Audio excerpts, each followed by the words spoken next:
ना संघर्ष ना तकलीफ खाक मजा है जीने में, ना संघर्ष ना तकलीफ खाक मजा है जीने में। अब बड़ी बड़ी तूफान थम जाते हैं जब आग लगी हो सीने में। कभी खुशियों की सरगम लिखेंगे। एनसीईआरटी गणित क्लास 10 प्रश्न वाली 2.2 क्वेश्चन नंबर 1। निम्न द्विघात बहुपदों के शून्य ज्ञात कीजिए और शून्यकों तथा गुणांकों के बीच के संबंध की सत्यता की जांच कीजिए। 1 से लेकर के 6 तक क्वेश्चन है और इसमें पहला, दूसरा, तीसरा बता चुके हैं, बचा हुआ है चौथा। तो यहाँ सबसे पहले हम लिख लेंगे क्वेश्चन 4u² प्लस 8u।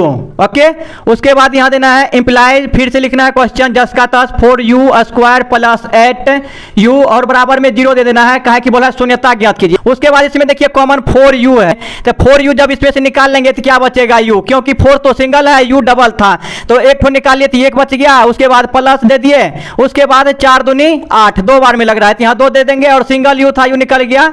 उसके बाद बराबर में 0, उसके बाद 4u बराबर 0 कर देंगे और u + 2 बराबर 0 कर देंगे। यहाँ दे देंगे अब 4u बराबर 0, उसके बाद अलग कर लेंगे u + 2 बराबर 0, फिर यहाँ लिख लेंगे अब। उसके बाद इधर गुना में है तो इधर हो जाएगा भाग में, तो u बराबर क्या हो जाएगा 0/4। उसके बाद यहाँ फिर कर देंगे, इसलिए यहाँ दे देंगे u और प्लस में 2 है, इधर आएगा तो माइनस में हो जाएगा, तो यहाँ हो जाएगा -2।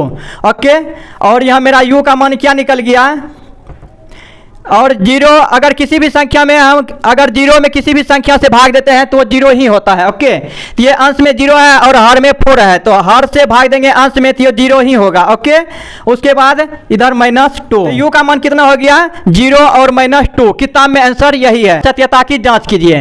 तो यहाँ हम लिख लेंगे साइड में, यहाँ लिख लेंगे जांच, तो यहाँ लिख लेंगे सबसे पहले अल्फा बराबर क्या है, अल्फा हम मान लेंगे 0 को और बीटा मान लेंगे -2 को। उसके बाद यहाँ लिखेंगे क्वेश्चन क्या है 4u² प्लस 8u। पहले वाले को मानते हैं a, दूसरे वाले को मानते हैं b और तीसरे स्थान पे जो रहता है उसको मानते हैं c। तो यहाँ a b तो है बट c नहीं है, तो उसको हम अपने मर्जी से 0 मान लेंगे। ठीक है, तो a बराबर मान लिए 4 और ये b बराबर मान लिए 8 और c बराबर कुछ नहीं है तो 0 मान लेंगे। उसके बाद यहाँ लिख लेंगे शून्यकों का योग फल। शून्यकों का योगफल क्या होता है, अल्फा प्लस बीटा बराबर -b/a।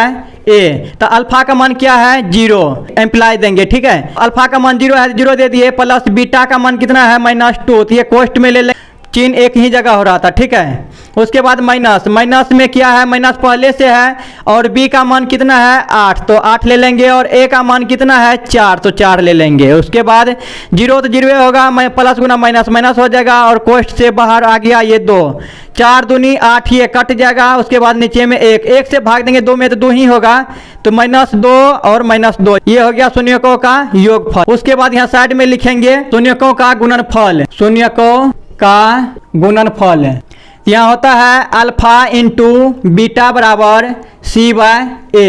अल्फा का मान कितना है 0, तो 0 दे देंगे। उसके बाद बीटा का मान कितना है -2 ये हो गया। ठीक है, कोष्ट में ले लिए, बराबर c का मान कितना है 0, तो 0 ले लेंगे। a का मान कितना है तो 4।